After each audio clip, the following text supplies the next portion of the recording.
sitting here while those intro musics were playing. I just realized I missed I think I missed the boat on something. I could have done the old the Titanic clip of the guy playing the cello and the violin. As the ship's going down. Yep, the ship's going down at 7-1 here. Mm. Welcome to the nightcap. The no longer undefeated nightcap. Yeah. Matthias and Levi's here, and Dylan decided since he lost he would get sick and is not. Yeah, on he's the been fired. He's like, we lost finally, so he's like, I'm gone. sick. Yeah. Coward. So we're here to dissect what was the monstrosity of the Texas Tech game on Saturday. Ask you, do you have your mic, your normal mic? Yeah. Which your roadcaster's fucked. That's what it was. No, I don't know if the road. I have that extra roadcaster. Yeah. But it was having troubles connecting. I don't know what's going on. So maybe try it again. I know. This thing is. They don't like you the entire show. You don't sound like you're like in a helicopter. Man, I look like I'm in a helicopter. Yeah, like I'm in a nice cave. like a helicopter in Siberia. Yeah. Fuck yeah, Ivan Drago. You know. Liam Neeson. There you go. I'm sure he's been in Siberia. The milk carton. Dylan is sick. Oh, I get it now. I was like, what the fuck are you talking about? Yeah, he's on a milk carton because Dylan's a coward. I hope he's watching this. Well, so Texas Tech, the defense did it. Here's a quick snapshot. The defense did what it's supposed to do for the most part, and the offense laid a goose egg. Yeah, and it sucked because the defense after they gave up the token free touchdown on the first drive, which that shit needs to stop like immediately. But outside of that, and after that, they were like magnificent. They were really good.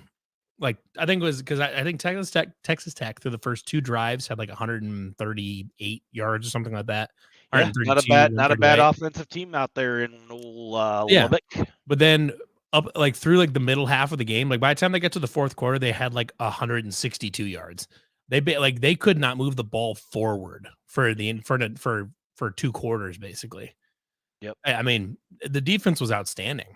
I thought the linebackers played well. I thought the corner, the secondary we knew was good. Turns out they are maybe somehow better than we thought they were going to be, which we thought they were going to be good. But they were one hands to the face penalty away from not Jamison Patton, from Jontez Williams registering a pick for the 5th straight game and picking off Texas Tech's quarterback 3 times in the first half. That's how close they were, and that's how good they were playing. But I don't know. It's just. Is there a more infuriating penalty as a fan, like sitting there and like having hands to the face? Of like, I know sometimes like you're fighting off tack or like both offensive line and defensive, like you're fighting off the guy in front of you, and like sometimes your hands just go right. They just go, yeah. Shit just happens. But he had who was it? Was that is he what's his name? It doesn't matter. He had him at the chest plate, and then he just went up. It's like, why? Just stop right there. Right. You weren't getting in. The guy had you pretty much stalemated. Yeah. It was a penalty. Objectively, it was hands to the face. Or whatever. It sucks because that shit happens like on basically every play. It's kind of like holding. It just happens on every play, and they call it, a quarter of the time. So it's frustrating and it sucked because that penalty alone allowed Texas Tech to have that 98-yard drive. And that was when it turned, and it was from like okay, we survived the initial thing. Now we can just salt this thing away. We got this to, oh, fuck, we might lose this. Yeah. Yeah. That was the first time my confidence waned a little bit. It was because they stuck him at the 2-yard line, and they did Taj Brooks had a nice little play to get out, but then they picked him off on 3rd down, and I was like, oh shit, yeah, this is, we can go down and get a score. This is gonna be great. And then the hands to the face thing, and then they went down 98 yards and scored, and that sucked. We have become a undisciplined football team in the last 2 weeks. I see Brownie in the comments talking about false starts and all that jazz, but wow. And then you had Jim Boniface had two 2 illegal man downfield. Yeah. RPOs, which the offensive line, I they're will. not great right now. They progressed from week 1 till Hmm? the 6th game. They progressed all the way from week 1 up through West Virginia. Yes, Up, the up 6th through West game. Virginia, and then I thought they took a little bit of a step back versus UCF, but UCF has a good defensive line, so I wasn't that concerned about it. But They took a whole step they backwards. took a whole step back this They weekend. might have Yeah, jumped into the deep end of we were in trouble-ish, you know. And it's not. I wouldn't say like they're like getting out physical by any means. It's just like they're doing stupid shit. He's doing weird shit. Yeah, I And don't know. like The illegal man downfield on RPO stuff drives me fucking crazy. Like just stay there. just Don't stay. move. Like if there's nobody in front of you, then do this thing, get wide, and start looking around for somebody to chip. It's a run pass option. You have one key block on the run portion of this, and you're basically just standing in front of your guy to create a tiny bit hole. Because a lot of times, like, you can get a good run block if you just like sidestep your man or like and create that alleyway. Like that's all you had to do. But our center, when you're run blocking for the RPO, when you're run blocking that section of it, you're not trying to create some massive fucking hole through there like you are with like an A gap power. I mean, like you're just trying to give them a little bit of room to go through. I mean, shout out to our center, I guess. When he did leave the downfield portion, he was looking for a linebacker, so we got that going for us. I mean, that's usually the you're chipping off your guard and going for a linebacker, so at least we got that part down. I guess, but I don't know. It killed it, and then you had Gabe Burkle fumbled in the red zone when he did not need to reach forward. I can't believe how many rakes they just kept stepping on, just constantly doing some stupid shit. And I was kind of genuinely shocked. And I haven't gone back to. I'm not going to go back and watch it and count it. But I had the option on Tuesday. YouTube TV gave me the option to either rewatch the Texas game or watch election coverage at like 9 a.m. Guess who was watching CNN at 9 a.m. yesterday? I don't know if it was like I don't know if it was like a game plan thing or like they saw something on film that they decided that they had to line up in the I formation so many times. Like, they did it in weird spots. We are good using that like on the goal line, and that's it. Like we're doing it at midfield. Yeah, the time they did it at midfield, it worked. It got like 6-7 yards or something like that. But like, it was a lot. They lined up in that. They were like, it wasn't necessarily just the eye. They were like under center in general a lot more than they usually are for some reason. But like, what frustrated me is like, I don't necessarily have as much of an issue running the Maryland eye at midfield, but when you do that, and then when you get to first and goal on the 6-inch line, and you never run under center one time, you just sit back and shotgun and throw it around a little bit, do some weird shit. Little baffling. That pisses me off. It's like we have that Maryland I formation. You get and sometimes they'll motion into that wing T. Like that shit is tailor made for the goal line. And I understand that it seemed like maybe, I don't know if maybe Carson Hansen has a nick. I'm not sure what's going on there because like he was averaging like 6 yards a carry and then he just kind of didn't get carries anymore. So I'm not sure what the deal is there, if he's hurt or whatever. But if he's hurt, I guess it is what it is. But like, Abu Sama can handle A gap power out of the Maryland eye. Run straight. Just run straight as hard as you can. Plow it directly into whoever the fuck's in front of you. Like I not running that formation one time on the goal line when it's been so good, or a QB sneak. I mean, like you're telling me you can't get there on a sneak or on that Maryland eye? I don't know. I think this is kind of an underrated thing here too that Brownie said, but I think UCF did this just because they wanted to, had nothing to lose at that point. Like they stacked our box and then just forced us to like make the plays on the outside and like sent pressure all the time, and it worked for them. And they had nothing to lose that game, so they're going to throw the house at us. But Texas Tech was doing it because they were literally sending pressure all the time because they know if they didn't generate pressure, their secondary was not going to keep up with anybody. And obviously, we had some plays that we exploited their secondary. Just the go ahead touchdown late in the fourth quarter.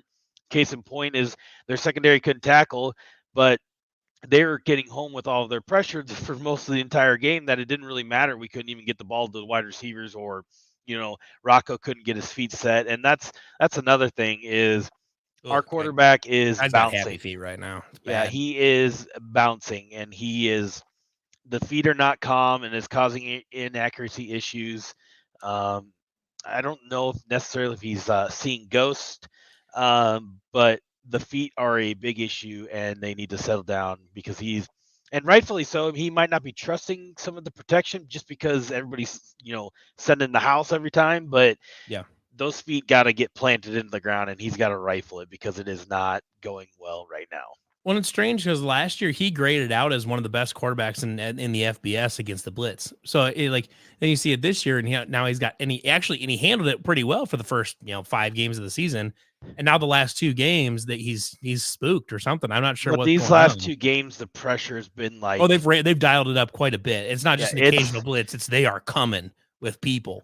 And I would be willing to bet Kansas is going to do the same thing because Kansas also does not have a good defense. and I don't know. And I don't think our backs are very good at pass protection either. they're not great. The tight ends really struggled in pass protection too. Um, I have a theory on this. I've been thinking about this. I elaborated on a little bit on the down on when we record down the pipe and Night last night, and when it comes out on Friday, people hear a little bit of it too. But um, we heard early in the season, even Rocco talked about it in a press conference one about how he's just not that comfortable throwing to the sides and throwing to the outside thirds of the field and throwing like outside the numbers. He's not as comfortable with those. Um, and I think we're starting to see that a little bit, which is why when was the last time we saw a bubble screen to Jalen Noel? Couldn't tell you. When was the last time we saw a screen to the running back? Years? I don't know. I couldn't tell you. And And you that's have what all that. was needed on Saturday, and they never tried it. But the one time they did try to throw outside the numbers, really outside the numbers, was on that 4th and 2 call. So now I want to clarify. I love the decision to go for it on 4th and 2. I do. However, I could not have hated the play call anymore. You line up in 13 personnel with only Jaden Higgins out wide, way out wide to the wide side of the field, outside the numbers, and you run a 2-yard hitch on 4th and 2 to the wide side of the field. That's the easiest throw in the history that's the easiest throw in the book for that corner to defend. Mm-hmm. All he does is have to stop, and he could jump that thing and take it to the house. I really hated that play call.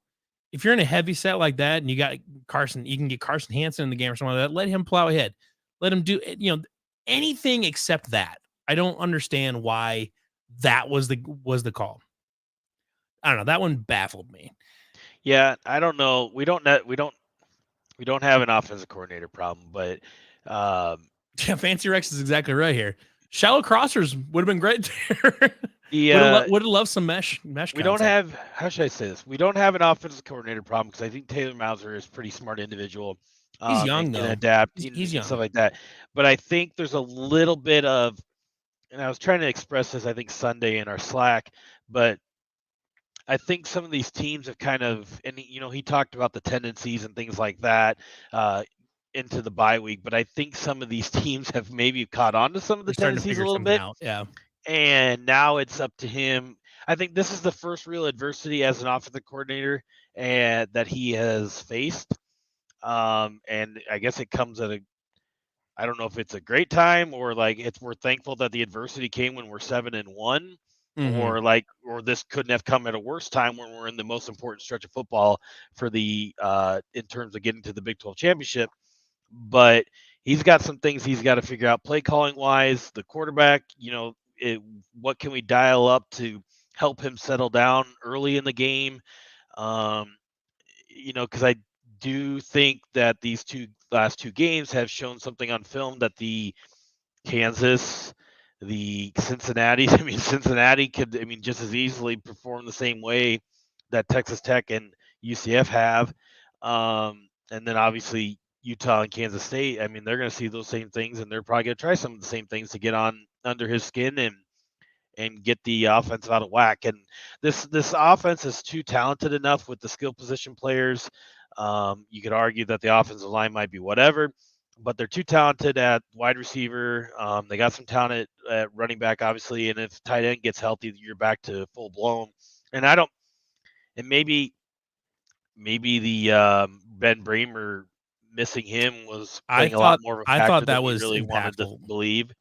I mean, because they tried to replace him essentially with a combo of Gabe Burkle and Tyler Moore. I mean, they went from being able to run 11 personnel to then running 12. Yeah. And the problem is, like, Tyler Moore and Gabe Burkle are fine players. They're not Ben Bramer, and putting two of them on the field does not give you one Ben Bramer. It's just not the same thing. And I saw a lot of the same predictability with those tight 12 and 13 personnel sets. I saw a lot of that same predictability Saturday as we saw when Tom Manning was here. Yeah. Like almost like that's like part of the same chunk of the playbook, basically. Um, it just, I don't know. To me, if you want to keep 11 personnel out there all the time because you feel good about your tight ends, great, go for it. However, the clear strength of your team right now, the best position group on the team outside the secondary is the receivers. And it's really not that close. You have the two best receivers. I would argue it's two. You have two of the three best receivers in the conference, and one of them's not three. At least one of them's not three. Or I should say one of them's not two. Um, you know, I think I I'm frustrated, I guess, with the lack of willingness to really lean on those Wide receivers. wide receivers, because I think you got to be able to you can get them open right now. I mean, if you watch Jaden Higgins right now, well, and Jalen Noel, but especially if you watch Jaden Higgins right now, if there's any time that he's guarded one on one, He's getting it. you throw it to He'll him. get Give him the Randy Moss treatment. If there's only one person covering him, he is open 100% of the time. He is always open if one guy is covering him. Because I have not seen a cornerback on Iowa State's schedule, including anything that Iowa could throw at him, that can cover him one on one. They just can't. And Jalen Noel, while not as physically dominant as Jaden Higgins is, he's a better route runner than he's a better route runner than most any corner can deal with. And he's obviously very quick. And I think we've seen a lot of success, and I shouldn't say a lot, but we've seen in cases some success from Jalen Noel running down the middle of the field and getting open. And yeah. I think we tried it once against Texas Tech, and the ball hit. That backside slant from the RPO. Well, they tried it a couple times and connected once. Then the one that Jalen had across the middle, he dropped the ball. But other than that, there wasn't like anything like get Jalen Nolan space or something. I mean, give the man a bubble screen behind Isaiah Alston. He had that catch towards the sideline, and he like juked around the dude and spun around him, and then got another. Yeah, that was crazy. Just get him the ball in space, like yeah. And even if it's like, dare I say, we already mentioned it once, but a shallow crosser to Jalen Noel, get the Give ball. Give me a mesh concept, man. If there's any place that Rocco's really, really good, it's the middle of the field. He's very accurate over the middle of the field. It just felt like and I'm not going to even say weather was a factor, because it wasn't like a factor until the fourth quarter. I mean, it didn't start raining until the fourth quarter. Yeah. Yeah. So like the whole game plan against Texas Tech was really baffling, odd. I don't think we're ever really going to know what they really wanted to attack there, because they're not going to talk about it anymore because it's in the past and they're moving on. But the whole day just seemed like a befuddled mess of like, let's try this. Well, that didn't work. And then we went to something else, and then they went to something else. And there was no rhythm. And then you get the penalties by the offensive line, false starts, all that jazz. And it just knocked everything out of whack. And it felt like I was watching a Chicago Bears game all over again. Yeah, it seemed very disorganized. There was multiple times where they couldn't get a play call. I mean, they had to burn 2 timeouts in the third quarter. Yep. That sucks. Like, I'm not sure what was going on. Who knows? Maybe there was a headset issue, because they had to send them back last week. Maybe there was a headset issue. I don't know. But what I do know is on TV, I saw multiple people that said on TV, you could very clearly make out Rocco saying, "What the fuck are we doing?" Or "What are we even doing?" or something like that. I'm not, there's could be a million things of context that goes with that, where, maybe it's just confusion. Maybe he just couldn't hear anything, whatever. There could be 100 different reasons for that. But what I do know is that it was disorganized. It was chaotic, and it was not working. The play calling was all over the place.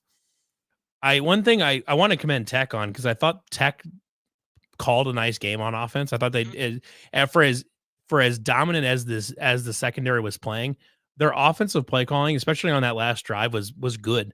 I remember on that last play, that last run play to the right that they scored on, with whatever 10 seconds left. I remember they lined up those three guys way split left, like way outside, like old, like if you remember Yep. like Art Briles at Baylor when they would line up stupid wide, like number, sideline to sideline. And as soon as they lined up in that, I said they're gonna run this right. Guarantee it. 100% chance they are running this to the right. Sure as shit, that's exactly what they did because they basically did that entire thing knowing that we're gonna send that we're going to send three guys way out wide to cover those guys. So they're immediately taking three defenders completely away from the play because they know that if they line up tight and Iowa State can have all of its secondary, around the box, not necessarily in the box, but kind of in the vicinity of the box, they know that their chance of success on a play goes way down. But if you can take Miles Purchase, Malik Verdon, and Jeremiah Cooper completely out of the play by making them go stand next to a receiver that's 20 yards away from the action, that gives you an advantage when you're trying to defend the run. And it was predictable, but it was like, damn, that's a good job by Tech about giving themselves the best advantage they could in that situation.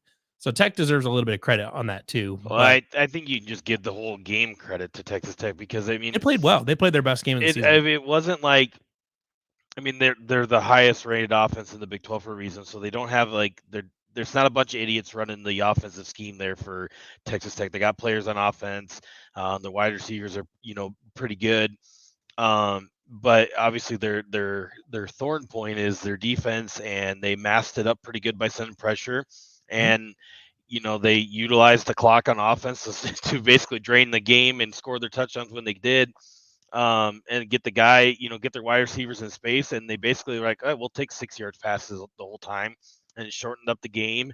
And they did just enough on defense to, hold their own and survive. And I'll tell you this: when they got the ball back there, and that after we scored the go ahead in the fourth quarter, I knew they were scoring. It just was bringing terrible. flashbacks. I was like, this is. Yeah. They're going to score. And I just knew it the whole way. Yep. And it just didn't feel good. So it like at that point, like it was exciting when Carson Brown took that to the house. It was great. But then I looked at the clock. It was like 2:40 left from the count. I was like, damn, they've got so much time, and they've got a 2-minute warning that they can lean on. They've got all the time in the world. And they just nickel and dime it down. Boop, boop, boop. They did a great job. I mean, that's all there is to it, really. And Iowa State should have won that game. I mean, they could have won that game 100 different times. They were up 13-10 at halftime. This broke that, it was a 27 game winning streak of, when they're leading at halftime. They were leading at halftime. They had a chance to go up. They had a chance to go up 20. They had a chance to go up 20-10 before the half. Didn't score, and then they fumbled right after the half. I mean, if they had scored before the half like they should have, and they didn't fumble it, after that, this thing was maybe a 27-10 game in the middle of the third quarter, and this thing's super over. I just they could not get out of their own way. I mean, Texas Tech played their best game of the season, and Iowa State played a horrible game, and they still probably should have won.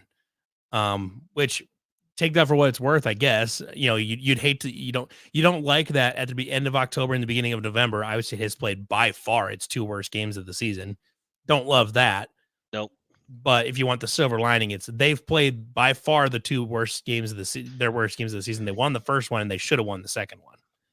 And they certainly can play worse. Honestly, I mean, they could get beat by 20 by Kansas. I mean, that could be worse. That would be much worse. So if we want to, I don't know if you got anything else you want to hash out with Texas Tech, or if you want to move on to Kansas. I don't know. I'm kind of over the whole Tech thing. I mean, the thing is, I was over it Saturday night because I got over it on my way home. When Kansas State lost, it kind of put everything back into the realm of like, okay, you went out, you beat Kansas State, you're going to have a tiebreaker over Colorado because you beat Kansas. And I mean, Colorado still has games to play here that they could easily drop because they're Colorado. And, do you really trust Dion and his coaching staff? I mean, he's got them fired up now, and they're playing, firing on all cylinders, but they still have 4 games themselves to knock out as well. And so do we. But I mean, the road doesn't get easier here for Iowa State, obviously. I mean, 2 very winnable games here coming up.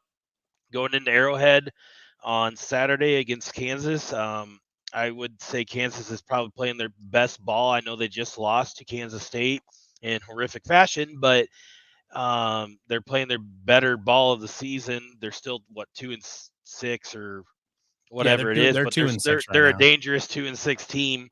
Yeah. And if Iowa State comes out like they have in the last 2 games, it could spell trouble there. But everything's still in front of Iowa State in this one. I mean, the silver lining in it all is that it's still there for them.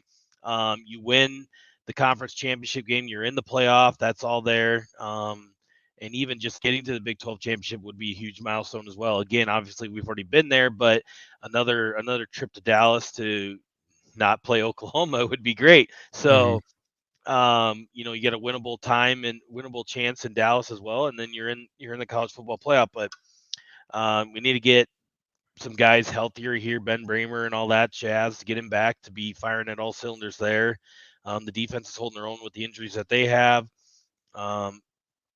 But they're going to have to be on their A game in Arrowhead because Kansas isn't going to lay down, and Leipold's not going to let these, he's not an idiot either. No.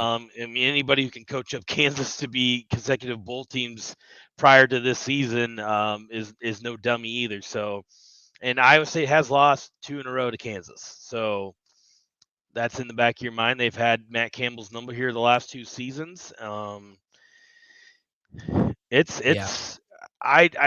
think Iowa State will win this one, but I'm still, if the offense doesn't get out of this a little bit of a rut, and I would call it a rut because I don't think they're just naturally bad all of a sudden. It's just in some sort of between the tendencies on offense, the play calling a little bit, and just Rocco having the happy feet that he does and having a struggle point of his own.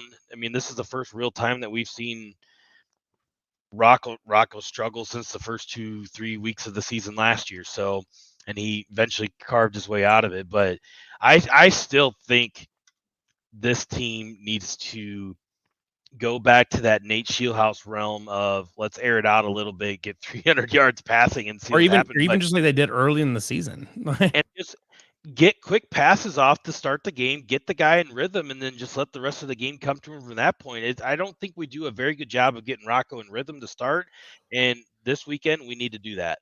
I tell you what, speaking of rhythm, the one thing that drives me nuts, it's driven me nuts for a long time because they just keep doing it, is for whatever reason, I don't know if it's written somewhere in someone's contract somewhere, but the whole, we get a 30, 40 yard, 50 yard play, and then we follow it up immediately with an inside zone run for 1 or 2 yards. God, I hate that. That drives me up the fucking wall. I cannot tell you. I don't think it has ever happened where we get where we connect on a long play and then followed up with that inside run, and then you get 10 or 15 yards and keep it moving. That has never happened. I like the whole hit a big play and then hit a quick pass to the outside right after. I love that. I love the idea. Like play, like if you hit a big play with tempo. By definition, you've just hit a big play. They are on their heels. Get them back. Play with tempo. It doesn't have to be perfect, but fucking just run a play and keep throwing it down the field. They are on their heels. I don't understand this why. Is another thing, like that sucks. That shit needs to stop. Iowa State needs to score first and not be down 7-0 in any, or 3-0 for that matter. Like, I know 3-0 is not an insurmountable lead to cover, neither is 7 points, but when you're continually starting down in the first quarter, it can cause recipe for disaster, because what if your next offensive possession, you go out, you punt the ball, they go down 14-0, and then it just keeps spiraling after that. So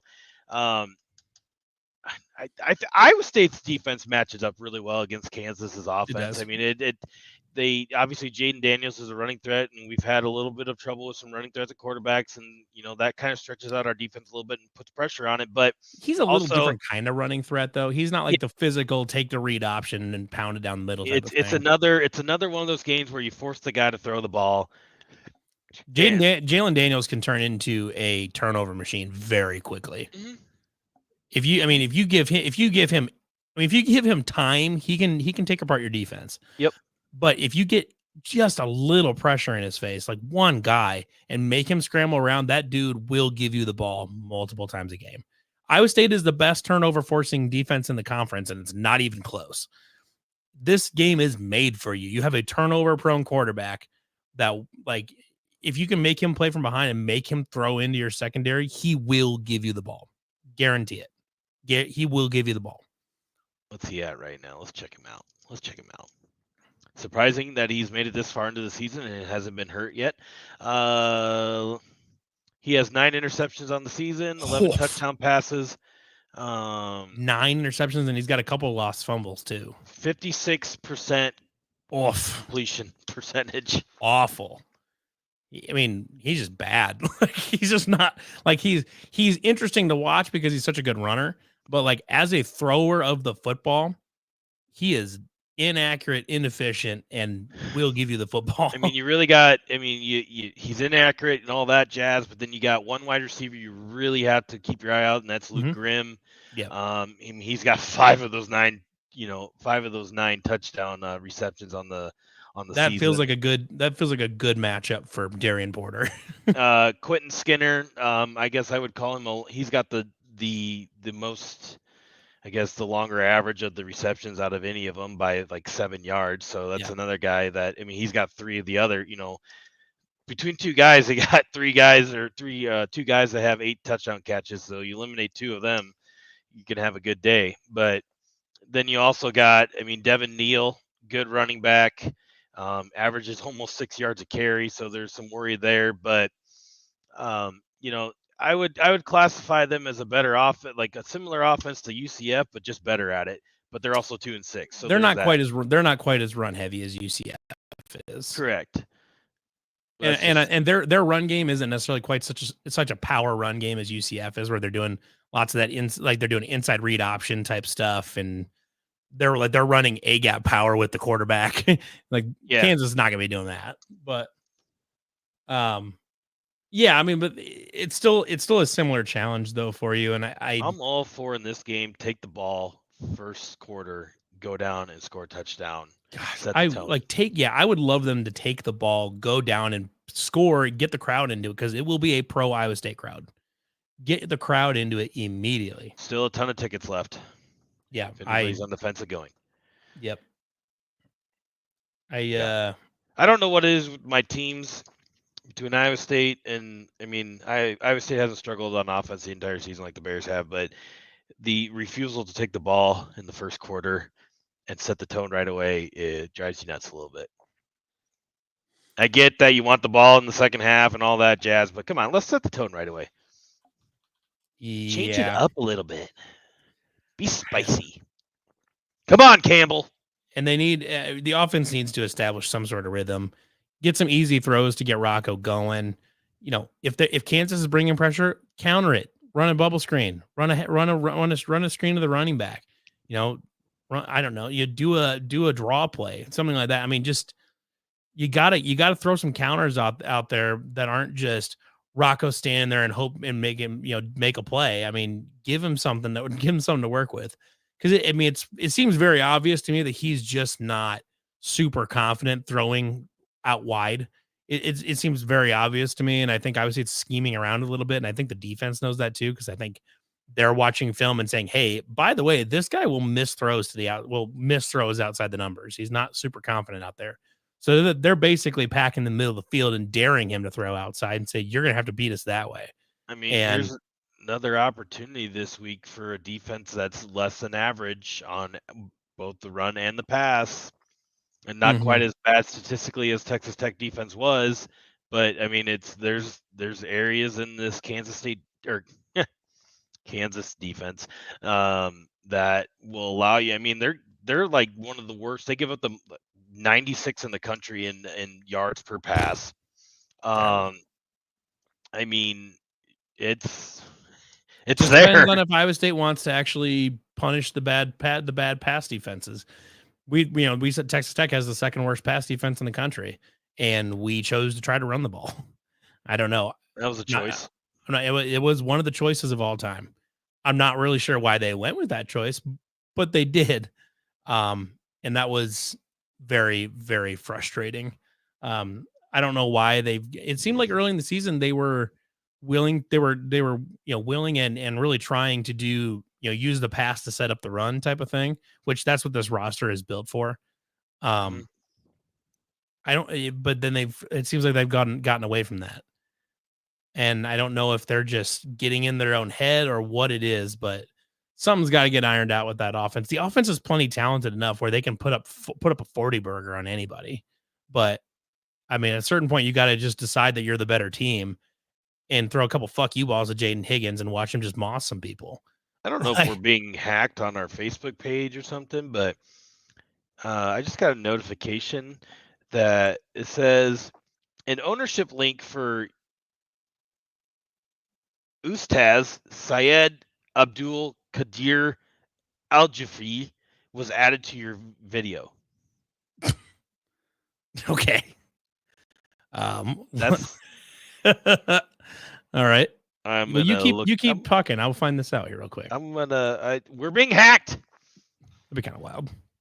We got some guy that's angry at us from fucking a far away land is trying to take us down. Yeah, wide right natty light goes international. I think that's kind of where we're at right now, you know? Yep. What's up? What's your name again? Ustaz? What up, dude? Let me tell you something about it was added to your shallow video. crossers. Oh, that was it's for a video. There's probably like some copyright. Oh no, it's because of a copyrighted thing that you played last week, I think. I would never do such a thing like that. See, you fucking fucked it up. I'm getting us hacked. We're going down. The Russians are meddling with our live streams. I don't know. It must have been last week or something like that. I'm not sure what's going on. But okay. Well, that's fine. Nah, it's a copyright thing. Fuck them. Let it ride. Who gives a fuck? What are they gonna do? Sue us? Maybe. You had me scared there for a second. I was like, "What the hell are you talking about?" Talk to our lawyers.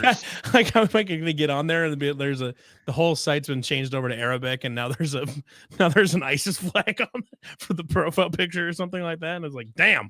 Well, that would have been appropriate for when Tom Manning was offensive coordinator, you know? Yeah, no shit. And Steve Prohm was the basketball coach in his later days.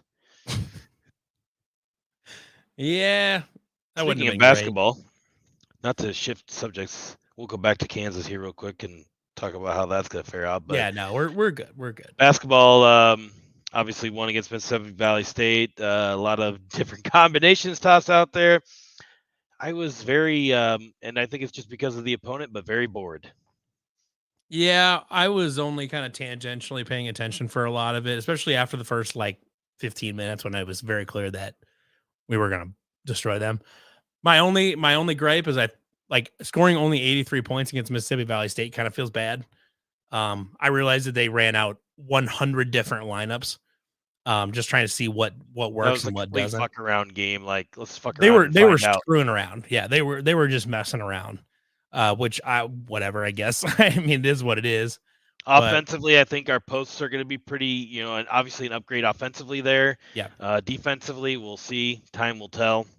I mean, if we have to make a slight sacrifice defensively and go to 10th in the country in exchange for jumping up from, Oh, I'm not talking about I don't know if we'll have that much of a decline. I just think I don't think so either. I think our if you ask me if I would trade, Rob Jones was a good defender because he played with his hair on fire. He wasn't good offensively. I mean, he did make strides over the course of the 3 years that he was here, but I mean, coming from absolutely no offensive ability to what he did last year was upgrade in itself. But obviously, I think Deshaun Jackson and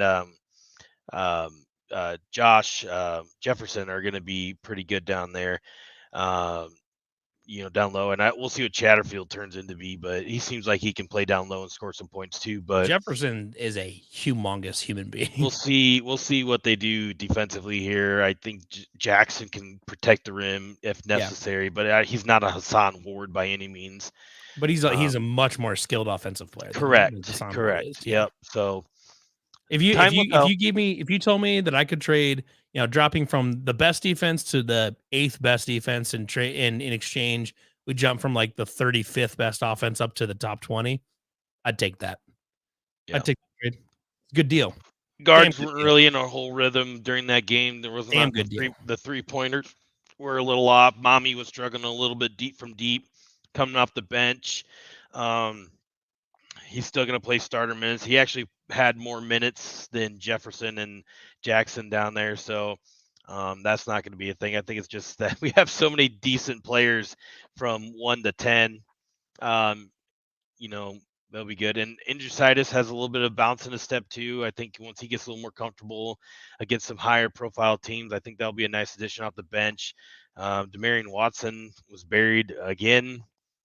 He didn't even play till the last 2 minutes, and they've been talking about him, how he improved this offseason. So we'll see how these rotations shake out, and it'll be interesting Yeah, to I see. I mean, don't think we're really going to know until after Thanksgiving what that kind of looks like, just yeah, because it'll be these Maui before we know anything. these next 3 games are nothing. It's gonna be a little bit of the same thing we saw on Monday. So, and that's the shitty part about this like non-conference schedule here to start. Like we play Monday, don't play again until next Monday, and I think there's another 7 days in between the third game, and then you go to Maui. It is Not a garbage. whole lot of ramp up time there when you go play Auburn right away. Mm-hmm. Yeah, it's not ideal. I don't know. These early season games are just boring as shit. I I'm still in football mode. The basketball season snuck up on me pretty quick. I'm definitely still in football mode, and these early season games where we just blast teams is just, I don't know. It's boring. I don't know how much. I mean, maybe if they're just using this to get lineups down, then great. I guess. Then I guess it's useful. Then you're making it useful at least. Yep. Um, but holy cow, this part of the basketball season sucks. Yep. It's just dumb. So back to Kansas though. I'm in the full blown. I don't care what it looks like. Just win. We just At win. this point. Just win. Don't care. I don't care if it's 40-39 or if it's 10-9. Because they are not Don't going to give a move shit. back up into the top 10 of the college football playoff poll anytime soon, just No, because no. the nature of it. I mean, Well, some and of these the SEC loss teams are last going week. to cannibalize themselves too, because Yeah, LSU and Alabama play this weekend. They both had 2 losses. That's going to eliminate one of them probably from the college football playoff. And then you still got Tennessee and I think Georgia have to play each other maybe. So there's a lot of movement in the SEC to still to happen. Same with the Big Ten. Indiana still has to play Ohio State, but even if they end with 1 loss, they're probably going to still be in there. Oregon, I don't think they really have a test the rest of the way. They'll end up at Oregon's in. 1, Yeah, but and then obviously BYU sitting there at the 4th seed, ranked 9th, but they're the highest ranked conference leader right now, so that's why they're at 4. They still, as we've seen in the Big 12, anything can happen with that. I mean, hell, they could physically go into Utah this weekend and lose that game just because it's a rivalry. So they could lose this weekend. Which Iowa State, I don't know. Iowa State just has to take care of business. Easier said than done. Yeah, You would like to have that Texas Tech game with another time to spare that 1 loss, but you've already blown the 1 loss, and you got to win out now, unless the something catastrophic happens between Colorado and Kansas State the rest of the way.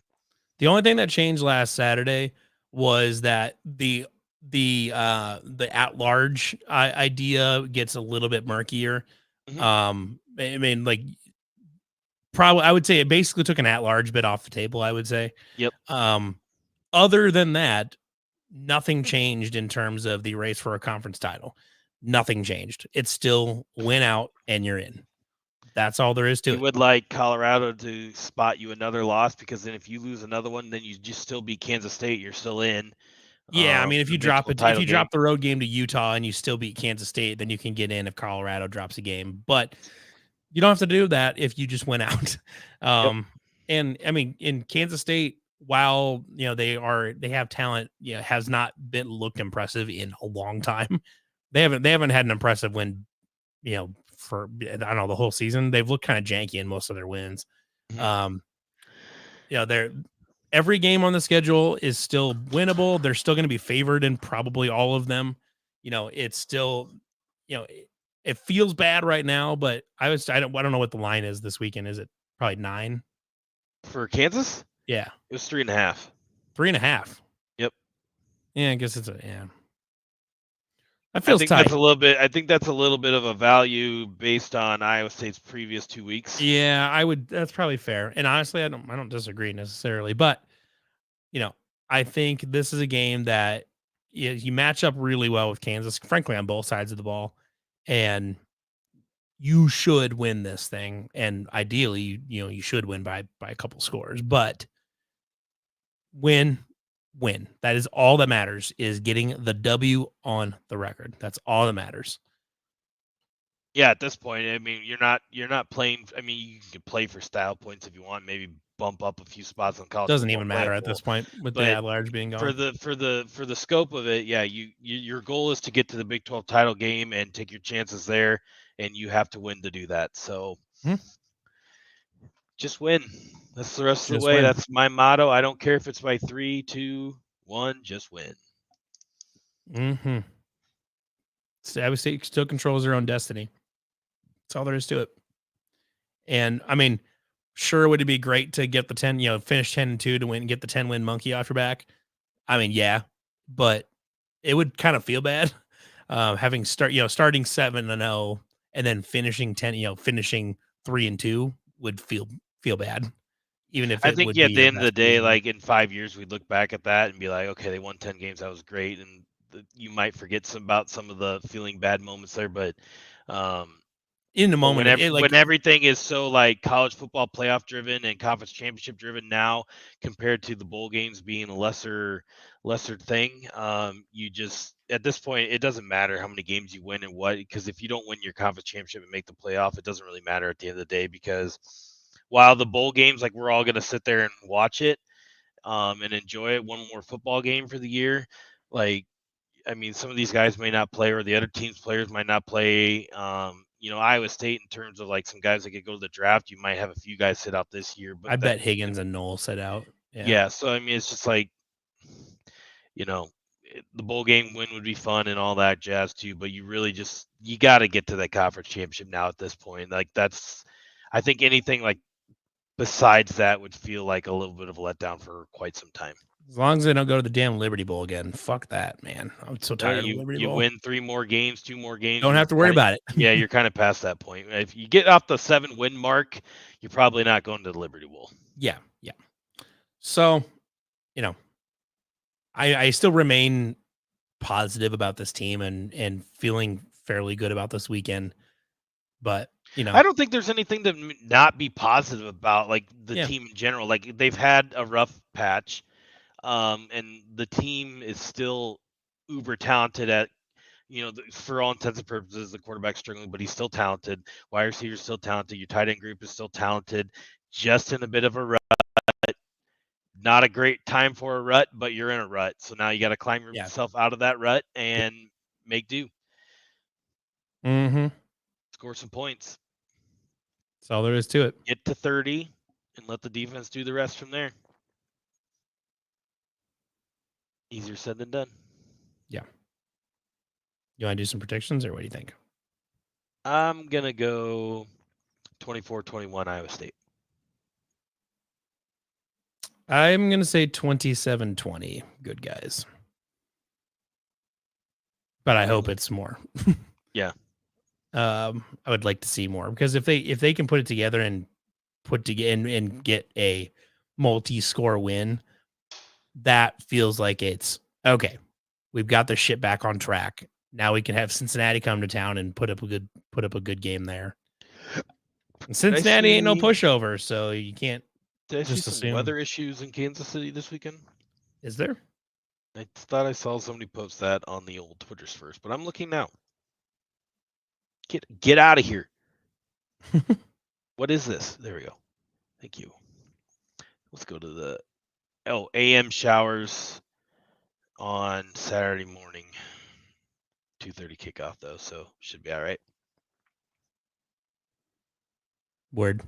Not really sure weather really affects this team that much. I think it's just more of a execution at this point.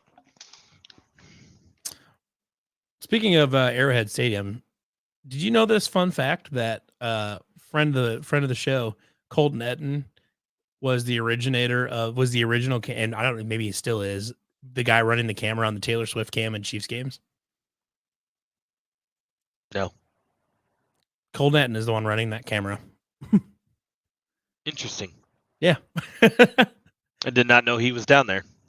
Well, I think he lives in Des Moines still, but I think he goes down there and points a camera at Taylor Swift all game on Sundays.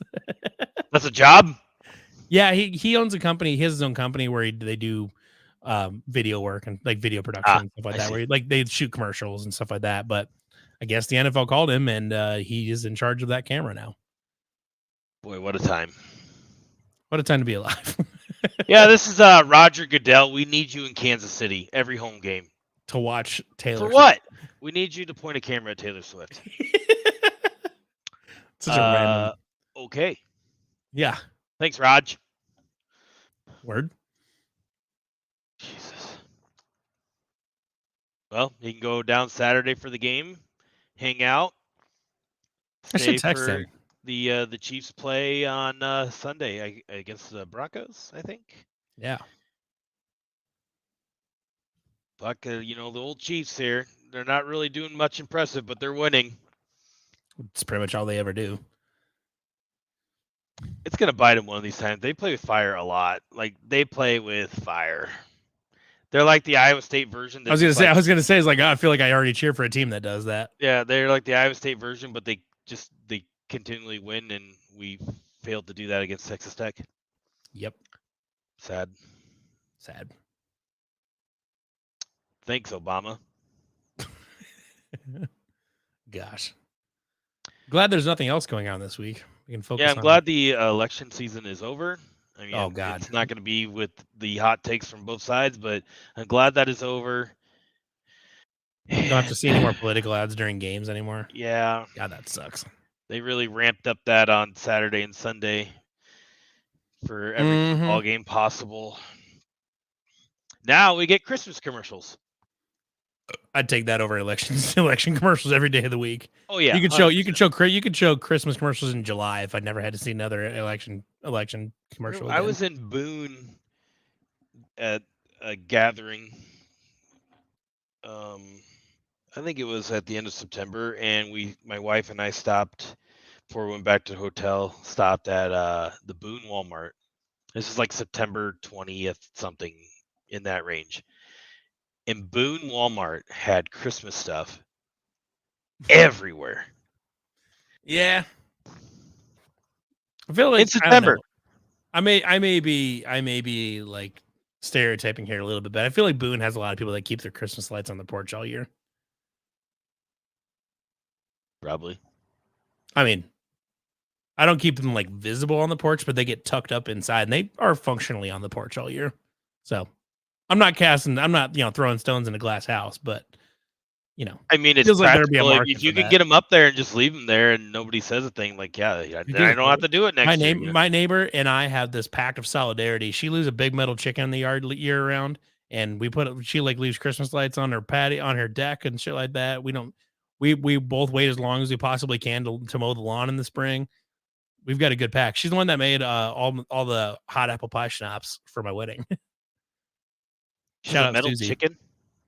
Yeah, this thing's like fucking 6 feet tall. It's a big rooster. It's big. It's made out of metal. It's pretty sweet actually, but it's like 6 feet tall.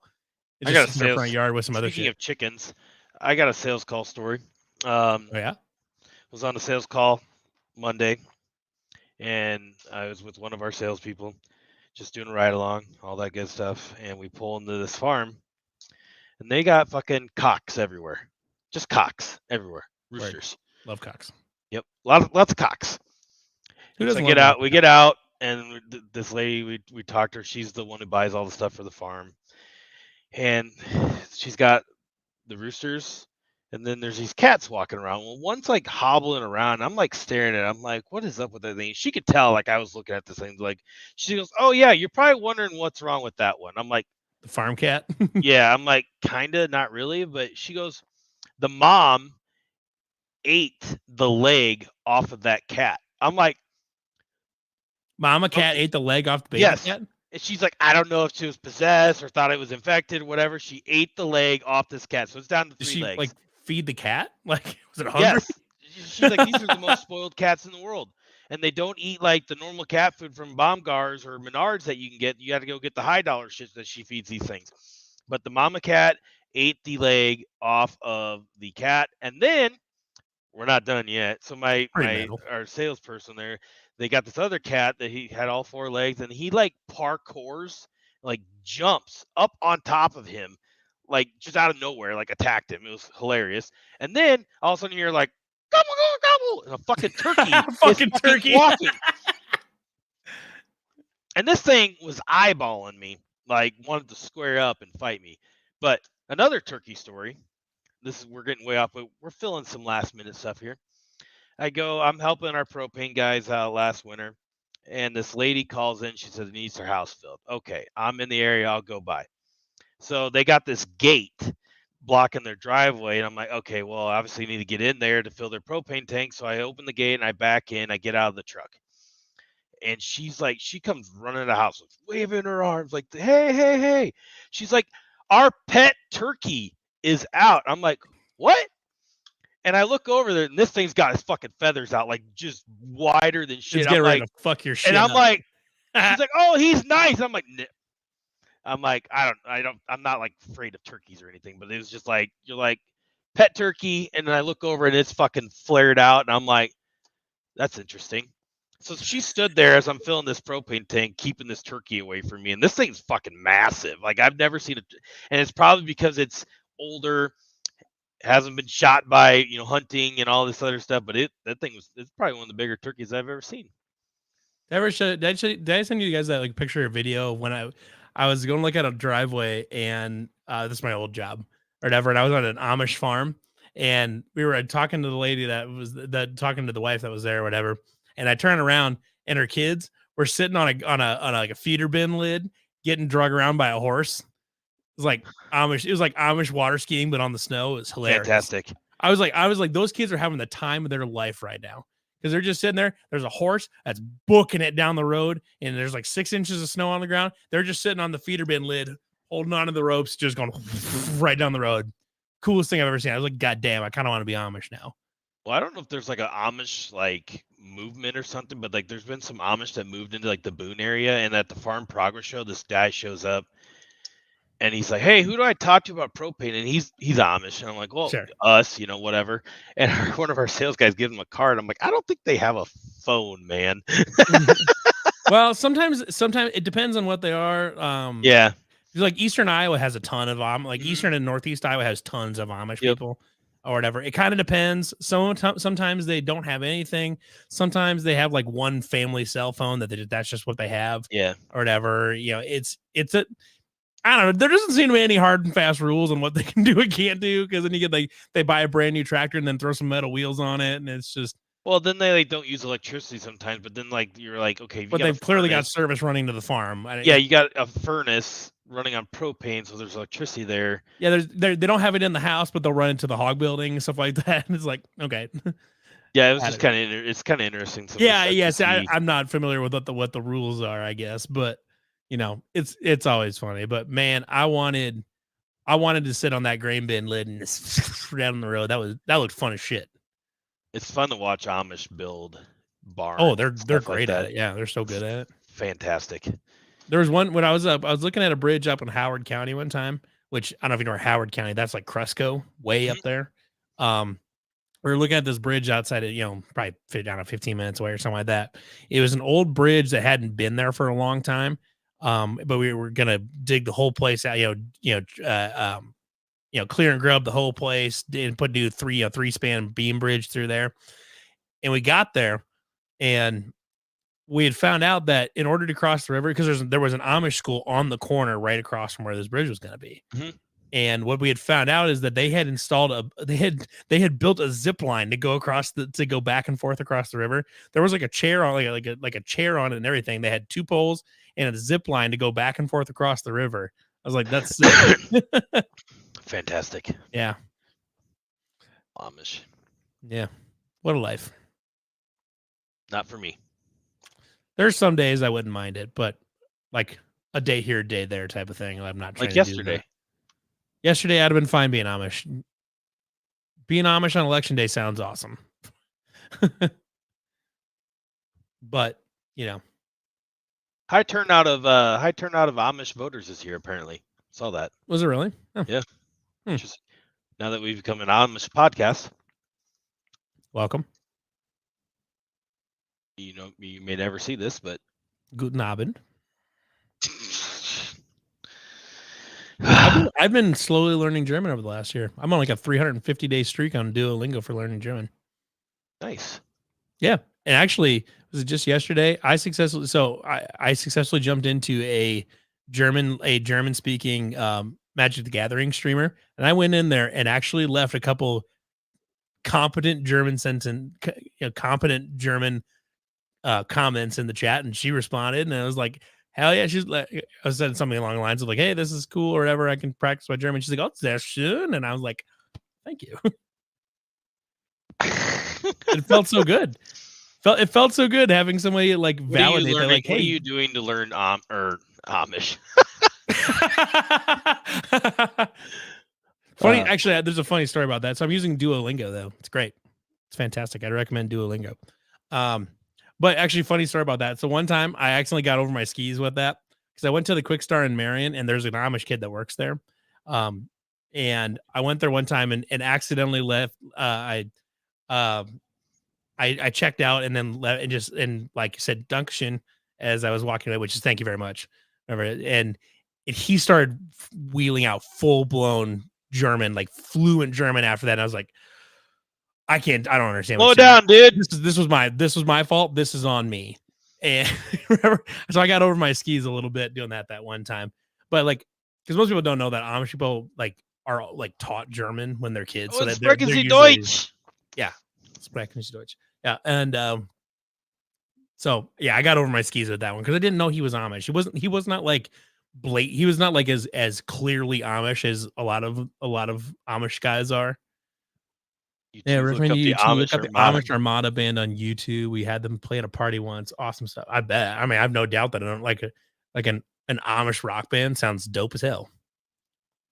Huh. Those odd ones are always funny. Like you get the Red Hot Chili Pipers, but it's just a bunch of guys playing the bagpipes. They put on a killer show, dude. They have like flamethrowers in the bagpipes and they shoot fire out the top. It's awesome. Yeah. Well, if you're lucky enough to reach the Amish portion of this podcast, congrats. My goal is to someday see Amish people playing bagpipes that shoot fire out the top. I feel like that's never going to happen. That feels like a statistical impossibility, but you never know. That feels like something that would be fun to see. Real worlds colliding moment. The Amish. Bagpipes. The Amish. Party. Well, I don't have any more Amish stories or turkey stories, so... Yeah, I got nothing. So with that, and since none of us are saying anything dumb, we'll just wrap this show up. I did have a turkey one time jump out of fly out of